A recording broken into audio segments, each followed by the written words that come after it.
Greetings, Reef people.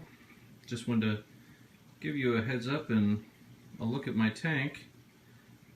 I've had this 65 gallon and 20 gallon sump running for just a while now.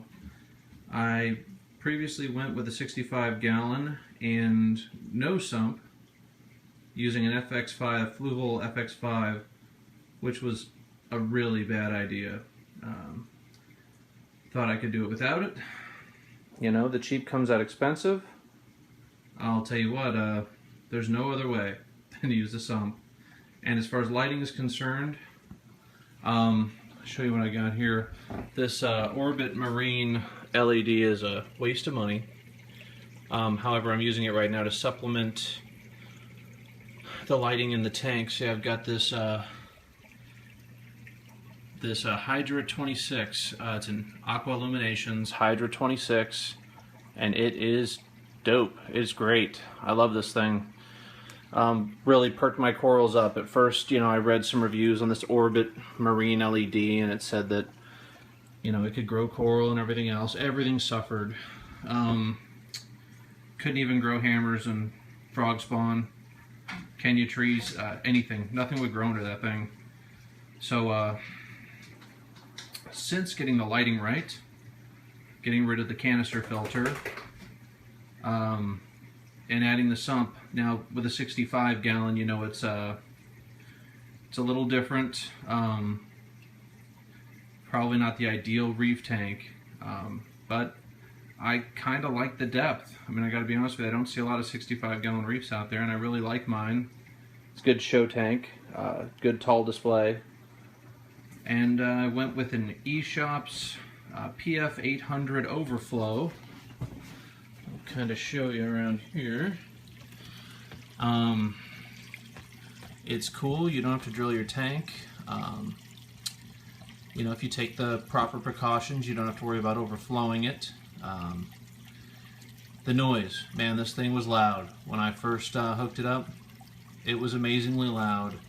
I guess after it broke in, it was just crazy. It came with some foam inserts. I put them in. It stopped it a little bit, and then it just kept going crazy. I ended up putting in, I built a gurgle buster. Okay, you guys can find the gurgle buster online, the design. Kind of show you what it looks like in there. And step by step, man, it was easy peasy. It was cheap, cost me like $5. Gurgle Buster's awesome. You can hardly hear it. You just hear the water running down the bottom. Good idea. I am really happy with this eShops 800 after adding that. Why they don't, you know, use that to begin with, I'll never know. Because the standpipe's super loud. This automatic feeder too, dude. The Eheim automatic feeder, whatever automatic feeder you use, this one works great. I program two feedings a day, one rotation each. I do a small amount of Spectrum food. I use mysis shrimp, frozen mysis shrimp for the fish, and for my brand new rose bubble tip anemone. You kind of see him in there, he's just chilling out. Only had him in here for about 2 days, and he was really tiny. Super tiny specimen when I got him. He didn't like where I put him. I had my water movement all turned off. All of my fans were turned off. And he anchored on and went to the bottom. So he was on the bottom on the back of that rock. You know, my aquascaping's not like glued together. So I turned the rock around and he's still happy. Hasn't moved in 2 days. So he's cool. Kind of put this Montipora back in there by mistake. You know, I didn't realize, you know, it was SPS. The guy at the pet store told me, oh, it's great, you'll do great with it. Hasn't done much since I put it in there. Under the lighting and water parameters, I should be okay. My calcium probably isn't super high, you know, it's not high enough to grow SPS correctly, but everything else is cool. You see I got like a diamond goby in there. He is the coolest fish. He just turns gravel all day, with sand, gravel, whatever you have. Got a starry blenny hiding in there somewhere. He is a cool personality fish too. Expensive, hard to find, cool. Yellow tang's beautiful. Coral beauty's cool. Chromies are, you know, they are what they are. It's a dither fish. They're kind of neat. They killed off their buddies. There were 5 and now there are 2.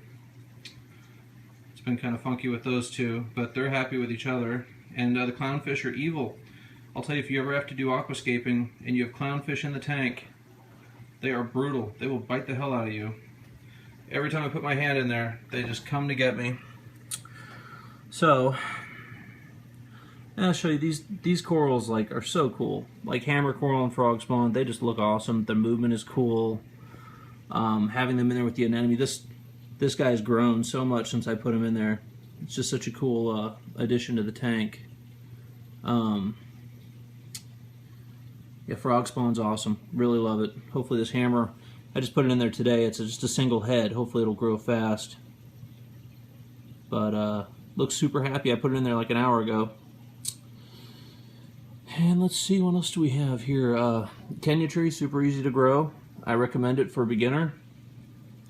It's cool looking. It has a lot of cool movement in the water. This guy over here, his little mushrooms don't do so well. I don't know. Might be a placement issue. It's kind of been stagnant. Hasn't done a whole lot. Oh, there's the starry blenny. Kind of poking his head out. He likes to hide in little holes, but I'll tell you, if you get a chance, buy one of those. They are super cool. They have little celery stalks on their head. They're really fun to watch feed. Matter of fact, he usually comes over and just chows whenever I put food in the tank, and he's just kind of chilling. I don't know. Maybe he's just not excited about all the action in the tank lately. But as far as the sump, move on down here.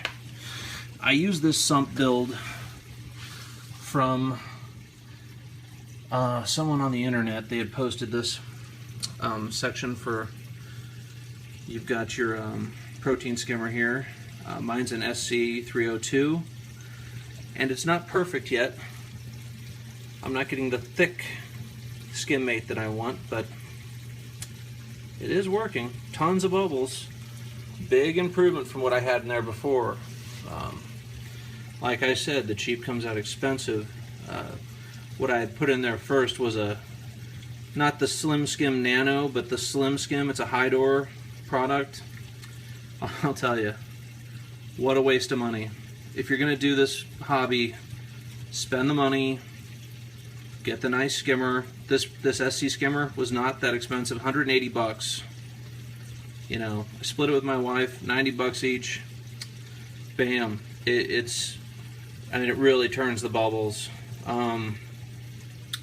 When you are making the baffles on your tank, I use Plex because nobody cut glass. Then Lowe's by my house started cutting glass. I actually just saw that today. And I'll tell you what, when you do it, you do your when you do your sump, you know, hook it up with the glass baffles. This stuff bends, kind of came out of its place. See how it's flexing in the middle there? That kind of stuff just irritates me. The design I saw for this build online was really cool. I like the idea for the tray to hold your media. You know, throw a little stuff in there for filtration. You know, I use the Phosguard. You know, if my phosphates ever get high, they've been really cool, really chill since I started this. This Kato, you hear different things about it. The one cool thing about Kato I could say is,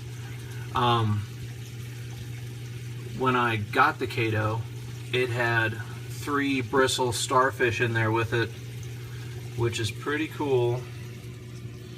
Got a coral banded shrimp hiding out down here. He's kind of a jerk, so he got moved down to the naughty tank. I don't know if you can see him. He's probably chilling right now. You know, he's a nighttime kind of guy. Doesn't like making his big appearances in the daytime. Let's see if you can see him. Well, he's gonna be shy. Yeah, I got my heater hanging out in there and my return pump over here. I'll tell you, Spend the money, do the sump. It is totally worth it. You can keep all your stuff down here. I keep my, you can't see my temperature, but I keep it all regulated. There he is. Say hi, Heisenberg. Hi. He's a mean little sucker. Anyways, spend the money. Get the sump. Do it right. It's totally worth its weight in gold. My tank is like gone from like weak, you know, meek to awesome. I'll tell you.